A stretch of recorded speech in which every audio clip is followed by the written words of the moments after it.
Question 37 case study 2 वाला question देखिए।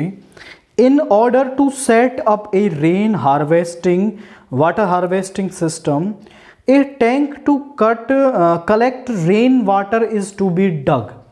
एक रेन वाटर हार्वेस्टिंग सिस्टम बनाया जा रहा है, उसके लिए हमें एक खड्डा खोदना है, वहां पर एक टैंक बनाना है। The tank should have a square base. उस टैंक का जो बेस है वो स्क्वेयर टाइप का होना चाहिए, मतलब चारों साइड लेंथ ब्रेथ सब कुछ इक्वल होना चाहिए। This is the base. अब वो आगे कह रहा है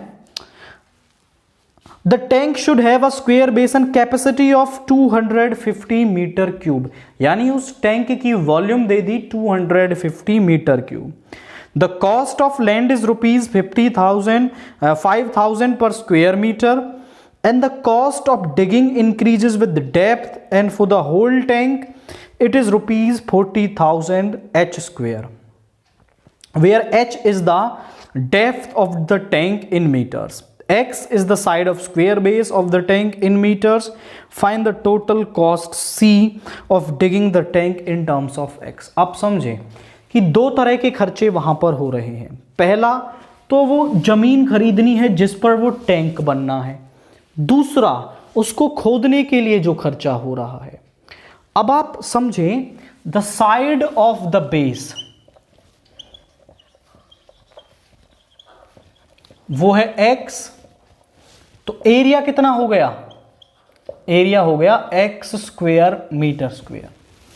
अब वो कह रहा है कि cost of 1 metre square is rupees 5,000। तो इस पूरे एरिया की कॉस्ट क्या हो जाएगी? कॉस्ट ऑफ एरिया वो हो जाएगी 5,000 x square. This amount is for the land.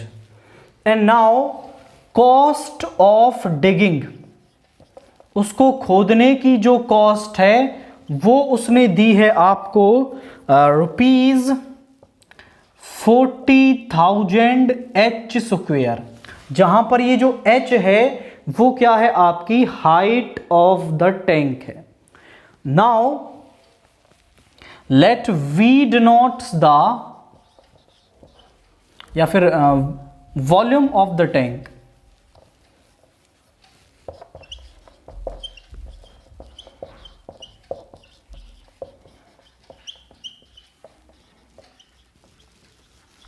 तो वॉल्यूम ऑफ टैंक हमारे पास होगी क्या?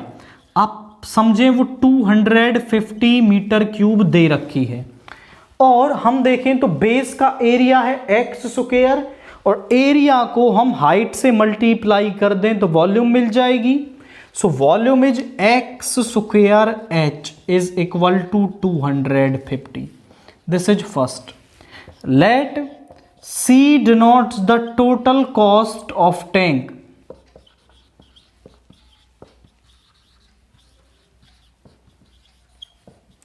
तो टोटल कॉस्ट ऑफ टैंक क्या हो जाएगी? आप समझें वो हो जाएगी जमीन खरीदने में जितना पैसा लगा है प्लस उसको खोदने में जितना पैसा लगा, 40,000 H square plus 5,000 x square. This is cost. But अभी जो कॉस्ट है वो एच और एक्स में है, वो कह रहा है इन टर्म्स ऑफ एक्स निकाल दीजिए। तो एच की जब आप वैल्यू निकालेंगे तो वो होगी 250 by x square. H is equal to 250 by x square. तो यहां रखेंगे, this is first question, 40,000 h का स्क्वेयर यानी 250 का स्क्वेयर और बाई एक्स की power 4 plus 5,000 x square. This is the cost of tank in terms of x. तो in terms of x तो कॉस्ट ये आ गई। अगला क्वेश्चन कह रहा है फाइंड डीसी ओवर डीएक्स, इसका डिफरेंशिएशन करना है। Okay, so differentiating on both side,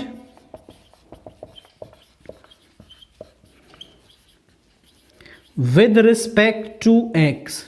So this dc over dx is equal to, अब देखो ये है 1 अपॉन एक्स की पावर 4, एक्स की पावर 4 को ऊपर ले जाएंगे, पावर आगे आएगी, उसमें से एक कम करेंगे, सो -4 बाई एक्स की पावर 5. तो मैं डायरेक्ट लिखूंगा -4 इंटू 40 इज -160,1,60,000 इंटू 250 का स्क्वेयर ओवर एक्स की पावर 5, पावर आगे आएगी plus 10,000 x. This is our DC over dx. अब यहां केवल देखो, यहां 4 आगे आया तो ये 1,60,000 हो गया और यहां पे कर दिया, ये सेकेंड पार्ट हो गया. थर्ड कह रहा है find the value of x for which cost c is minimum. मतलब हमें मैक्सिमम मिनिमम वैल्यू निकालनी होगी. तो मैक्सिमम मिनिमम के लिए हम dc ओवर dx को 0 के बराबर रखेंगे सो दैट हमें क्रिटिकल वैल्यू मिल जाए for maxima and minima.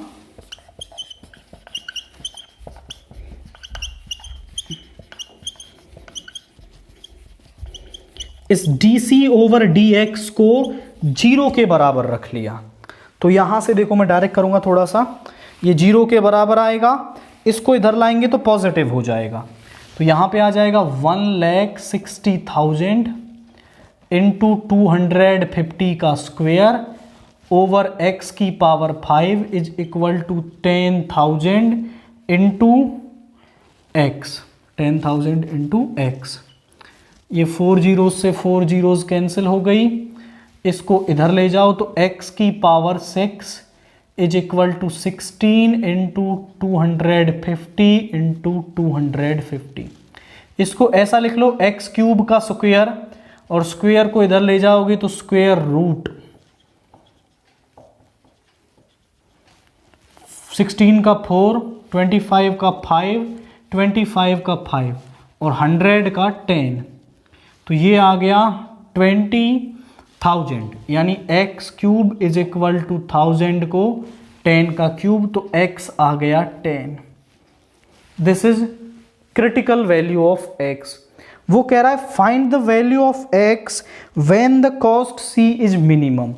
x की वैल्यू तो हमें मिल गई, अब कॉस्ट को और मिनिमम कर देते हैं हम. तो आप देखें तो इसका डबल डेरिवेटिव कर दो, d2c ओवर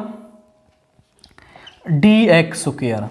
ये -5 ऊपर जाएगा तो ये टर्म पॉजिटिव हो जाएगी, 1,60,000 इंटू 5 इंटू 250 का स्क्वेयर, और नीचे हो गया x की power 6 plus 10,000.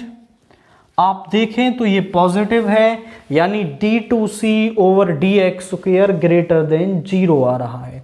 So c is minimum.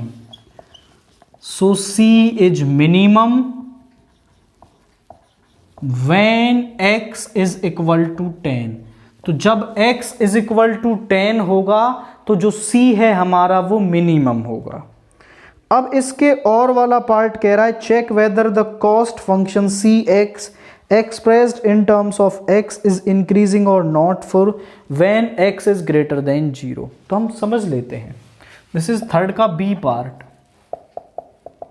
देखिए क्रिटिकल वैल्यू तो हमें यहां पर क्या मिल रही है, x इज इक्वल टू 10 मिल रही है. अब इस dc ओवर dx को मैं थोड़ा अरेंज करता हूं एंड फिर ये आपको क्लियर दिखाई देगा.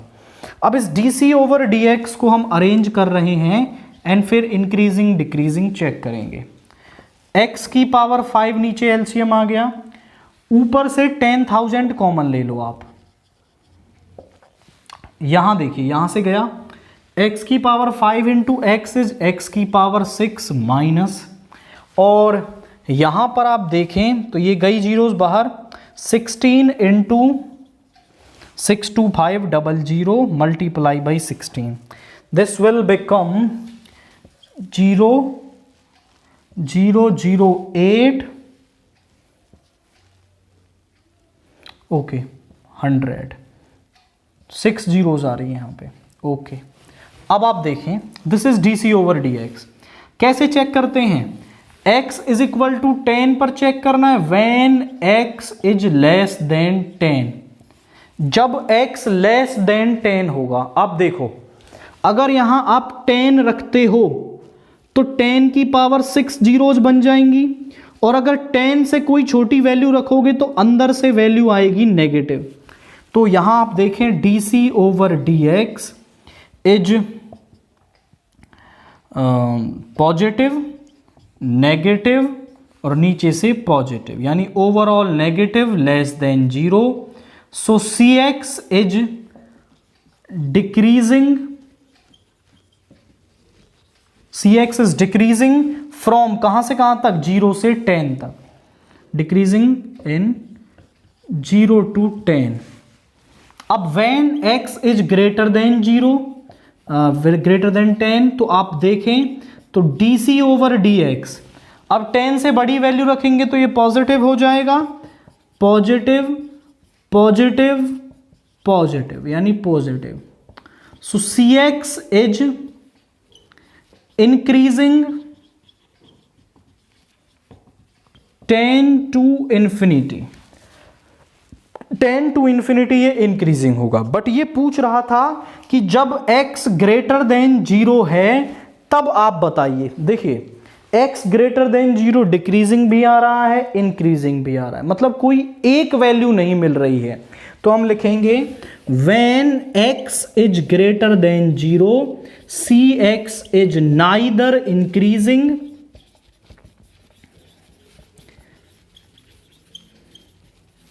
Nor decreasing. तो वो ना तो इंक्रीजिंग होगा और ना ही वो हमारा क्या होगा, डिक्रीजिंग होगा।